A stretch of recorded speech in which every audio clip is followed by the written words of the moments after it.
بسم اللہ الرحمن الرحیم، السلام علیکم ورحمۃ اللہ وبرکاتہ۔ جب طوفان نو آیا، ہر چیز کو بہا کے لے گیا۔ جتنے کفار تھے، فساق تھے، نافرمان تھے، سارے کے سارے ہلاک ہو گئے۔ صرف اللہ کے وہ بندے بچے جو حضرت نوح علی نبینا وعلیہ الصلوۃ والسلام کی کشتی میں سوار ہوئے۔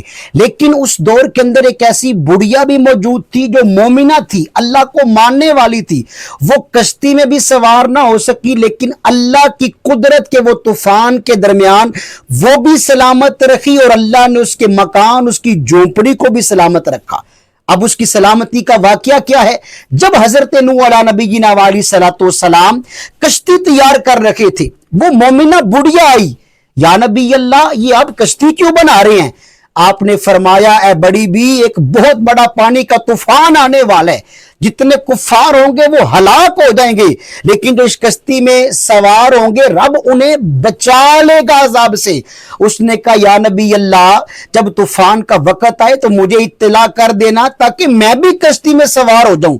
آپ نے فرمایا ٹھیک ہے۔ جب طوفان کا وقت آیا، طوفان آیا، آپ لوگوں کو کشتی میں سوار کرتے رہے۔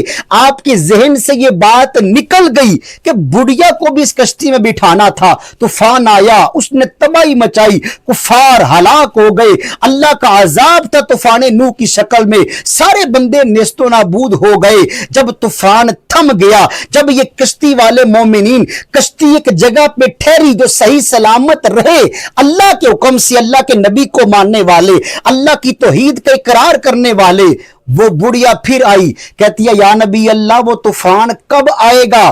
حضرت نوح علیہ الصلوۃ والسلام نے اس بڑھیا سے فرمایا کہ طوفان تو آ بھی گیا، ہلاک ہو گئے سارے لوگ، طوفان اپنی تباہی مچا گیا، لیکن تو کیسے بچی؟ وہ بڑھیا کہتی ہے، یا نبی اللہ مجھے تو پتہ بھی نہیں چلا طوفان کب آیا تھا، اللہ تعالیٰ نے مجھے بھی بچا لیا ہے اور میرے مکان یعنی میری جھونپڑی کو بھی بچا لیا۔ پتہ چلا، یہ بات ثابت ہوئی کہ جو اللہ تبارک و تعالیٰ کی ذات پہ یقین رکھتا ہے، اللہ تبارک و تعالیٰ اس کی غیب سے مدد فرماتا ہے۔ اللہ تبارک و تعالیٰ ہمیں بھی ایمان کی کامل دولت نصیب فرمائے، آمین، بجاہ النبی الامین صلی اللہ علیہ وسلم۔